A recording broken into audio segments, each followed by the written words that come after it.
Bonjour tout le monde, c'est Stevie de Music Feelings. Aujourd'hui, on va revenir sur ces artistes zouk qui ont plagié des chansons R&B que vous connaissez et qui sont un peu passés entre les mailles du filet. Vous êtes prêts? C'est un peu la vidéo copy and paste. Mais nous savons tous qu'ils ne sont pas les seuls à faire ça en France. Mais aujourd'hui, j'avais envie d'en parler parce que quand j'ai créé ma chaîne, j'avais une liste de sujets que je devais aborder. Et le zouk en faisait partie sur exactement 2 thèmes. Or, j'ai pas forcément eu le temps de le faire. Et aujourd'hui, c'était un peu ma petite transition pour pouvoir vous parler de mes fameux 2 thèmes de zouk. On va passer comme dans un tunnel, on va faire une sorte de rencontre entre le zouk et le R&B en rappelant une certaine technique, en montrant certaines mélodies que vous connaissez, qui ont été donc exploitées par les artistes R&B américains et qui se sont retrouvés dans vos meilleures soirées, vous faisiez vos meilleurs pas.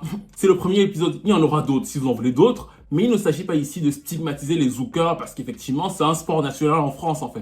Dans le rap français, par exemple, on a SCH qui était un spécialiste de la méthode. On peut par exemple parler du titre Ça va avec la crime. Vrai grand cœur, on tue comme mon rap. Qui était recopié de la chanson Down de la rappeuse anglaise Peggy Keki.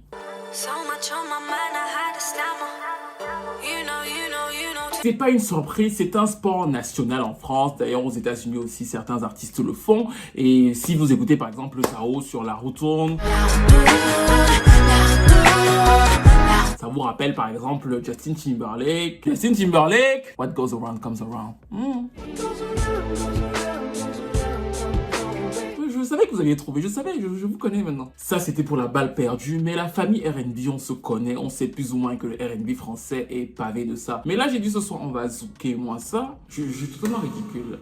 Quand le bassin revient vers l'avant, tu donnes un petit coup devant, un petit coup devant, un petit coup devant, un petit coup devant. Mais baissez-moi ce t-shirt! Et on va commencer la vidéo, c'est assez inhabituel, avec un big up personnel à l'une des plus belles femmes, l'un des plus beaux êtres humains qui ait foulé la planète Terre, qui était aussi une chanteuse de zouk et que j'adore. Voilà, même si j'écoute de zouk, quand je la vois, je suis heureux en fait. Edith le fait. On connaît la chanson. Alors le zouk est une musique originaire des Antilles qui se cristallise surtout à la fin des années 70. L'un des piliers du zouk, c'est Pierre-Édouard Décimus qui va créer le groupe Kassav où on va retrouver d'autres légendes comme Jocelyne Berroy ou encore Jacob Desvarieux que certains connaissent plutôt bien pour son fameux « Laisse parler les gens ». Laissons parler les gens. Cette formation et cette période-là vont donner lieu aux bases de ce que vous dansez là dans les boîtes de nuit en fait. Parce que le zouk pur, le zouk qui est comme le sirop dans lequel on n'a pas encore mis de l'eau là, est déjà un mélange de plusieurs musiques antillaises comme le goka, le biguine et bien sûr la compa. C'est une musique qui donc de base est déjà un métissage, mais qui en fait n'a cessé de se métisser parce qu'effectivement il y a plusieurs diverses sortes de zouk. À la base il y a ce qu'on appelle le zouk béton qui est plutôt dansant. Après il va y avoir la forme de zouk la plus populaire, celle qui fait en sorte que toutes les meufs là sont en train de regarder cette vidéo, à savoir le zouk love. Je ne sais pas quelle chanson prendre pour l'illustrer, on va prendre celle-ci. Qu'est-ce que t'en penses? Je me plierai à tes volontés. Alors ce titre, il a une sorte de pouvoir surnaturel, c'est-à-dire que vous le mettez à n'importe quelle soirée, dès qu'il commence à passer. Regardez les mimiques des filles, elles vont toutes attendre impatiemment, regardez leur visage, le moment où elles doivent dire... C'est-à-dire qu'on dirait à ce moment-là que Sly leur refait la cour et qu'elles n'attendent que le moment de lui dire que « Mais oui, mais non ». Ça, c'est un classique. Je peux reconnaître ça. Ça, c'est un classique. Parce que dans ce titre-là, il y a une base, un rythme qui se rapproche beaucoup de ce que vous écoutez pour beaucoup en ce moment dans vos playlists. Là, il y a quelque chose dans ce titre-là qui se rapproche pas mal de ce que vous écoutez. Mais bon, ça, on verra ça pour après parce que bien sûr, après, il y a ce qu'on appelle donc le zouk R&B. C'est-à-dire qu'à un moment dans son développement et notamment dans les années 90, cette musique-là a donc intégré les codes de la musique populaire américaine parce que les chanteurs de zouk étaient souvent très fans des chanteurs de musique américaine. Et donc, dans la base du zouk love, structuré par des producteurs comme Kesha ou encore Ali Angel, on retrouve énormément d'influences de chanteurs que vous connaissez très bien. À savoir Jimmy Jam et Terry Lewis, Babyface, R. Kelly et plusieurs autres encore quoi.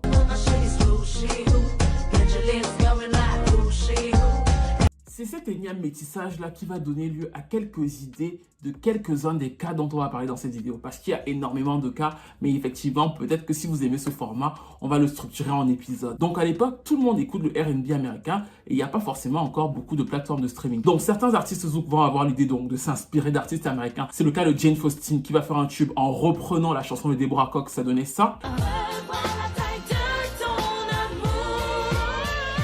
Le titre va s'écouler à 250 000 exemplaires en France. C'est un de ses plus gros succès, voire son plus gros succès single après Zouk Machine. Et c'était une adaptation de ça.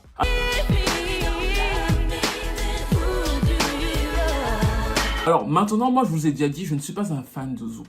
Il faudrait que je vous explique ça, il faudrait peut-être que je fasse une psychanalyse. Il faudrait aussi dans ce moment-là qu'il y ait peut-être Jocelyne Labille, parce qu'il doit y avoir un rapport entre la sortie de son album et le succès de son album. Là, ma petite lumière en Afrique et ce rapport que j'ai au Zouk. Mais en tout cas, c'est une musique, le Zouk Love et le Zouk R&B, qui n'est pas ce que j'écoute de base. Ils ont tout essayé.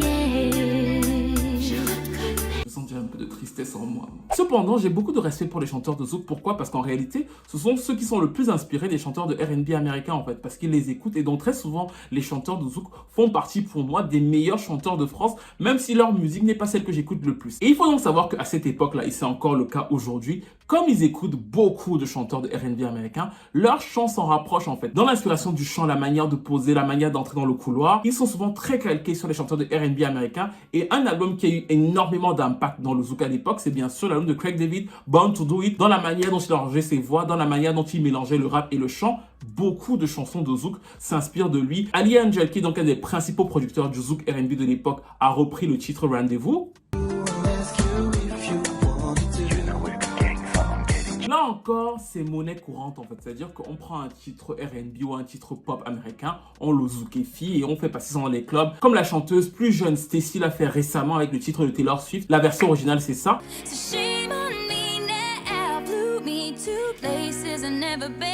Et zoukez-moi ça, ça donne ça. Entre toi et moi, Michael Jackson aussi sera une grosse influence pour les chanteurs de Zouk. Pas simplement parce qu'il a été adapté à plusieurs reprises, comme ici avec Kesha et Malone. Et la version originale, c'était... Je veux vous entendre le dire. Dis dans mon oreille. C'était celle-là. Mais MJ a aussi été l'une des plus grosses influences vocales de l'un des chanteurs de Zouk les plus populaires de cette époque, Zouk Love, Zouk R&B, à savoir Jean-Michel Rotin. Et Jean-Michel Rotin qui a connu un immense succès au début des années 90 avec des titres comme celui-ci. A souvent eu un positionnement vocal très similaire à celui de Michael Jackson, mais ce n'est pas tout. Sur plusieurs titres, il a mis en place cette petite technique, à savoir qu'on écoute pas mal de tubes R&B américains et on reprend certains éléments, on les refait en Zouk cette fois-ci. Donc du coup, on prend des éléments et on ne crédite pas les artistes, on les refait en Zouk et on en fait de gros tubes. D'ailleurs, l'un de ces tubes les plus connus dans le monde est issu de cette méthode. Léo Love est une chanson qui a énormément marché. Quand vous entendez la piste vocale, vous reconnaissez un peu l'influence de Michael Jackson, mais en fait l'influence même de la chanson, c'est le duo entre Babyface et Karyn White qui est sorti en 1988, Love So It, ça donne ça. La chanson est un immense succès jusqu'aujourd'hui. C'est l'un des titres Zouk les plus connus de Jean-Michel Rotin. Et si vous écoutez les deux chansons, ça va vous paraître absolument évident. C'est effectivement repris de Babyface et de Karyn White. Mais ça ne s'arrête pas là parce que quelques années plus tard, il va collaborer avec Kesha sur un titre qui s'appelle Tour. Et sur ce titre qui s'appelle Tour, il va reprendre l'instrumental d'un gros tube R&B de l'époque. Ça donnait ça.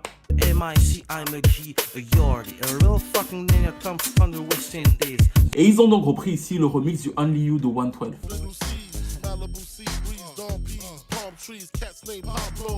En fait, c'est très safe comme méthode parce qu'en réalité, les artistes américains, pour la plupart, n'écoutent pas de Zouk. Nous ne sommes même pas encore à l'ère de iTunes et ce genre de trucs. Donc, de fait, tu reprends une mélodie, tu reprends une instru, un truc comme ça, tu le commercialises en France ou aux Antilles et ni vu ni connu, tu fais ton petit tube. Donc, la méthode va commencer à être pas mal réexploitée. Je vous ai dit que l'album de Craig David avait eu un impact formidable. Il va aussi créer pas mal de tubes sans forcément le vouloir. Comme le groupe ABG qui était produit par Kesha et qui, sur l'un de leurs titres les plus connus, à savoir CA, ont repris un truc de rendez-vous. Si vous écoutez, vous allez voir que vous sentez Born to Do It là. Ça suinte en fait, mais Craig David n'est pas là et il n'est pas au courant.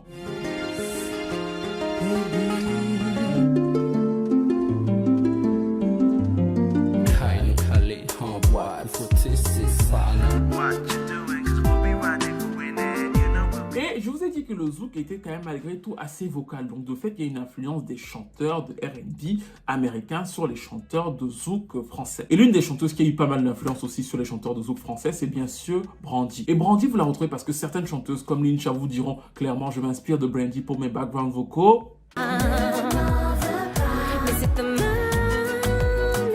Et aussi parce qu'à pas mal de reprises, il m'est arrivé d'entendre des titres et de me dire que ça, mais... Et là, je sais ce que vous êtes en train de vous dire. Vous êtes en train de vous dire, mais pourquoi est-ce que tu as écouté des titres de Zouk si tu n'aimes pas le Zouk? Les enfants.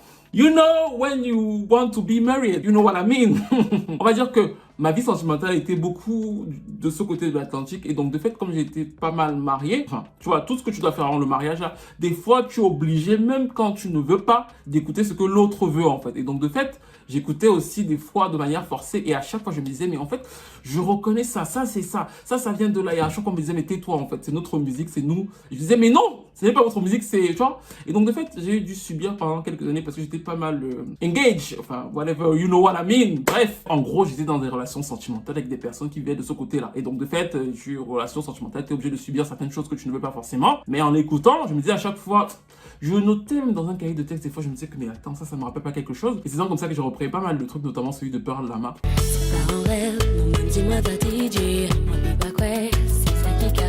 Qui reprenait Top of the World.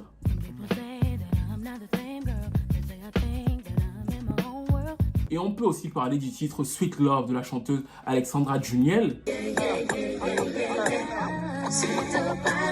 Et ça vient directement de... Et la méthode est plus ou moins toujours la même, à savoir que... Oui, désolé, j'ai dû me changer, il fait un peu froid chez moi. Bref, la méthode est plus ou moins toujours la même, à savoir que quand vous connaissez, bah, vous reconnaissez. Mais quand vous ne connaissez pas, vous zoukez tranquillement. Et surtout, en fait, ils n'ont pas de droit d'auteur la plupart du temps à reverser parce que les Américains ne sont pas au courant qu'ils ont repris les titres. Ali Angel le faisait, par exemple, dans ses zouk bordel, ces espèces de compilations-là. Et vous entendez tout de suite là que, bah, c'est qui... Je voulais...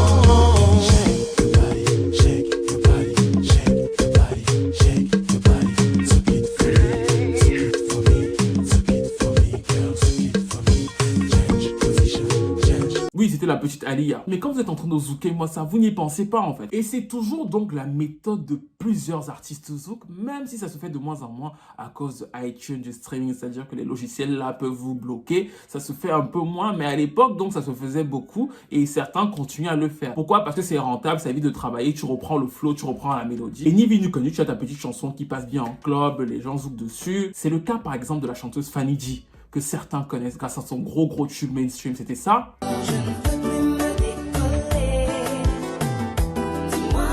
Alors elle, c'est une bonne chanteuse et elle a dû écouter avec l'autre chanteuse, la Kim, beaucoup de Mariah Carey quand elles étaient petites parce qu'on entend souvent dans la manière dont elle pose l'influence de Mariah Carey. Mais au-delà de ça, donc, elle sort en 2014 un album qui s'appelle Mes Vérités. Et dans Mes Vérités, il y a un titre qui m'a fait tic, ça donnait ça. Fanny, si tu passes par là, apporte le chèque à ton frère parce que... je vais envoyer le message à Missy. You know, I can speak English. Bon, c'était ça. Oui, ça s'appelle No Limit et je sais que certains d'entre vous ont dû repérer parce que oui, c'est un des plus gros tubes de Missy en France. Dessus, il y a même un rappeur français très connu. MC Solar. Et bien sûr, ce qui est repris, c'est l'indémodable partie de Nicole Ray. Si vous avez besoin de réécouter la partie de Fanny G pour voir la ressemblance directe,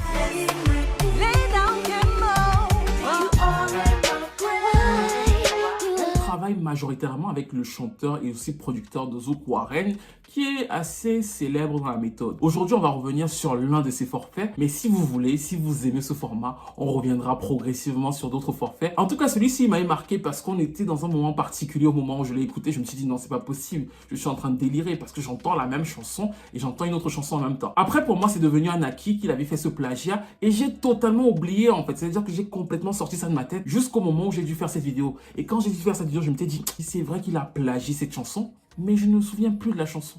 J'ai dû faire des recherches. Je fais un big up à Sandy sur Twitter qui m'a aidé à revenir, à me rappeler, parce que le titre de Warren, c'était ça.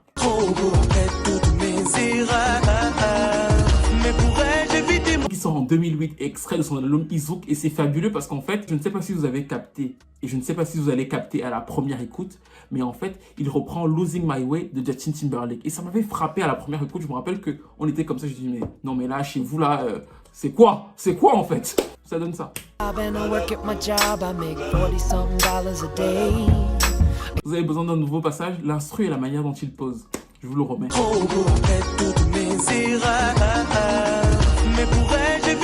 job and I work at my job. I make $40-something a day. C'est un peu le même système que Ed Sheeran en fait, sauf que là il y a une prise de risque qui est plus faible parce qu'on se dit que quel est l'artiste américain qui va aller écouter les chansons de Zouk? C'est vrai qu'à une époque, le Zouk a énormément inspiré, et ça c'est une vidéo que peut-être que d'autres youtubeurs pourront vous faire sur l'histoire du Zouk et de la musique américaine, parce qu'il y a une énorme inspiration, même Quincy Jones parlait des Kassav, c'est-à-dire qu'il y a un livre fabuleux d'ailleurs là-dessus. Ed Sheeran au moins se dit, je vais me faire un maximum de fric et après, bah, si on m'arrête, je vais payer. Là on se dit, bon, en vrai, qui va me voir en fait, qui va écouter et quel est le public qui va faire la liaison entre les deux. Et même si le public fait la liaison entre les deux, est-ce qu'il va aller dire, est-ce qu'on va me porter plainte? C'est risque minimum en fait, sauf Warren, je vais te donner le nom, tu vas mettre le chèque parce que... non mais plus sérieusement, il ne risque pas grand chose. Et j'ai fait cette vidéo parce que je voulais vous parler du Zouk actuel et du fait que beaucoup d'entre vous écoutez du Zouk ou alors de la Kizomba sans vous en rendre compte. Et la meilleure transition pour moi était de vous parler du Zouk et des tubes R&B américains. Mais si vous aimez cet épisode, on pourra en faire d'autres. Et encore une fois, ce n'est pas pour stigmatiser la musique zouk en France en fait. Parce que les rappeurs français ont aussi abusé de cette méthode-là. Les chanteurs de variété française ont aussi abusé de cette méthode-là. Une femme d'aujourd'hui, je suis d'ailleurs ici. On est un chat, oui, chat, le kebab. Mais ça, on le verra si vous aimez ce format et si vous voulez qu'il revienne fréquemment sur la chaîne. Pour le moment, nous arrivons donc à la fin de cette vidéo. Dites-moi si vous êtes des zoukeurs. Je vous ai dit que moi, le zouk, c'est pas trop mon truc, mais que bah... j'ai dû en écouter et j'ai surtout fait cette vidéo pour me venger de mes ex. Il n'y en a que deux de toute façon, j'ai pas ratissé tout fort de France. Sale menteur maintenant. Dites-moi vous, si vous écoutez du zouk, si vous aimez le zouk, est-ce que ça vous choque de savoir que pas mal de titres de zouk ou pas mal de chanteurs de zouk ont pu s'inspirer, ce qui est une chose à part du chanteur R&B? Et est-ce que ça vous choque de savoir que d'autres ont pu plus ou moins piquer certaines choses, des mélodies, des flows, ce qui est encore autre chose sur les chanteurs de R&B et de hip-hop américain? Est-ce que ça vous choque? Est-ce que ça vous dégoûte? Dites-moi ce que vous avez pensé de cette vidéo. N'hésitez pas à liker, à commenter, à partager, à vous abonner à la chaîne, à vous abonner au Tipeee. Et vu qu'on parlait de copier-coller, je ne sais pas si vous avez vu, mais notre pote Claude François Junior, bah, il a fait une intervention à la télé. Et je ne sais pas vous, mais on peut se vanter en fait. On parle exactement comme lui. Merci. Moi, je pense que juste là où elle a fait une erreur, c'est quand elle parle de top 10. Ouais, c'est ça. C'est quoi, le Alors, top 10 streaming? Non, le top 10 streaming, j'y suis pas. Ouais. Par contre, je T'as dit vends. que tu fais Par pas contre, partie. le top 10 physique, Voilà, j'y suis depuis absolument, ouais. C'est plus 17 ans. important. C'est qu'en fait, en France, la variété chantée, curieusement, ne stream pas encore beaucoup. À savoir que les gens qui font de la variété, vous allez voir qu'ils n'ont pas énormément de stream, contrairement aux gens qui font de l'urbain ou de la pop urbaine ou de l'afro-urbain, en fait. L'afro-urbain, ça stream beaucoup. Les gens qui font de la variété n'ont pas en majorité d'énormes succès singles. Ils vendent plutôt des albums. Mais quand on vend 500 000 albums, dont les 3/4 sont en streaming, on peut pas se garantir que c'est 400 000 super venir. fidèles qui vont voter. Exactement. Moi, quand j'en ai 300 000, j'en ai 300 000 qui sont absolument. votent comme des brutes. Ce n'est pas parce que tu vends 500 000 exemplaires en 2019, 2018 ou 2020 que forcément ta fanbase active, c'est-à-dire que les gens qui sont prêts à te soutenir coûte que coûte, est plus élevé que la personne qui vend 300 000 exemplaires. Surtout quand cette personne qui vend 300 000 exemplaires est là depuis quasiment 15 ans en fait. En fait, c'est pas une question de qui cartonne le plus, c'est le public le plus motivé, le plus mobilisé, qui mérite. qui gagne. Le public de Matt Pokora tient à ce genre de prix. Ils sont habitués à gagner, donc ils veulent continuer à gagner. Et je vous le dis, ça fait déjà plusieurs semaines qu'ils sont préparés. Ils font des pancartes pour les Energy Music Awards en fait. Ils ont toute une liste de choses. Et d'ailleurs, ils sont connus pour ça. Si vous allez sur Instagram, vous tapez M Pokora, vous allez voir qu'il a des dizaines de pages fans actives. Vous allez sur Twitter, vous tapez M Pokora, il y a des dizaines de pages fans actives. Ça veut dire quoi? Ça veut dire qu'ils passent toute leur journée à retweeter, à demander à retweeter, à faire des visuels pour que les gens votent pour lui, pour que les gens le soutiennent, pour que les gens achètent ses rééditions. Ils sont organisés pour ça. Merci à tous, je vous ai vu sur les réseaux sociaux vous battre. J'ai reçu tellement de messages. Je me rappelle que le premier message que j'ai reçu, c'est une fille qui m'a dit « Oui, en fait, on était en train de regarder la télé. Et en fait, ma petite sœur de 12 ans m'a dit « Matt Pokora est à la télé, il parle comme Music Feeling. » Et ce qui m'a frappé, c'était le fait de me dire que sa petite sœur de 12 ans retenait ce que je disais en fait. Donc franchement, gros big up à elle. Gros big up à vous tous qui avez remarqué et avez signalé sur les réseaux sociaux. Et bien sûr, il ne s'agit pas de dire ici qu'on apprend le métier à quiconque. Il s'agissait de dire que les argumentaires étaient quand même hyper similaires. C'est-à-dire que vous pouvez penser exactement la même chose que moi. Vous n'allez pas l'exprimer exactement de la même manière que moi en fait. Ou alors, peut-être que vous avez vu ma vidéo. Dans tous les cas, ceux qui ont compris, merci. Et je voulais aussi faire un big up spécial. Ça ne me ressemble pas, vous savez que je dis toujours ce que je pense comme je le pense, donc voilà. Donc je voulais faire ce petit big up spécial à Aya Nakamura et à Matt Houston. Parce qu'en réalité, ce qui m'a fait drôle dans ce qui s'est passé, c'est que Aya Nakamura et Matt Houston, les deux ont partagé cette analyse en fait. Et pourtant, elle ne leur était pas forcément favorable. Ils ont été capables de partager, donc de parler, ou même de m'écrire pour Matt Houston que l'analyse n'était pas forcément à son avantage, mais qu'il la comprenait. Et j'ai trouvé qu'il y avait une certaine grandeur d'âme de leur part, de la part de Aya par exemple, de pouvoir partager une analyse qui n'allait pas forcément dans son sens. Et je voulais vous mettre ça en perspective, surtout dans cette période, parce qu'on entend beaucoup de choses sur les personnalités des artistes. Et encore une fois, moi je ne les connais pas personnellement en fait. Je suis juste un passionné de musique qui parle de musique dans son salon. Ça c'est tout ce que je suis et je me plais à être cette personne. Mais quand vous prenez un peu de recul et que vous voyez les différents agissements autour de ce qui s'est passé, c'est-à-dire que des gens qui sont capables de voir une analyse qui ne va pas dans leur sens et quand même de la partager et de voir d'autres à côté faire ce qu'elles savent faire de mieux. Shipper, arrête de shipper! Bien sûr, ça ne les résume pas, mais quand on prend du recul sur cette situation, quand on voit les différents acteurs et comment ils se sont comportés, ça nous pousse à réfléchir et pour le coup, je vais vous laisser le faire. C'était un plaisir encore une fois de vous retrouver ce dimanche pour une vidéo. Même si on a zouké, j'espère que vous avez apprécié. Merci encore une fois à vous tous et je vous retrouve très vite pour une nouvelle vidéo.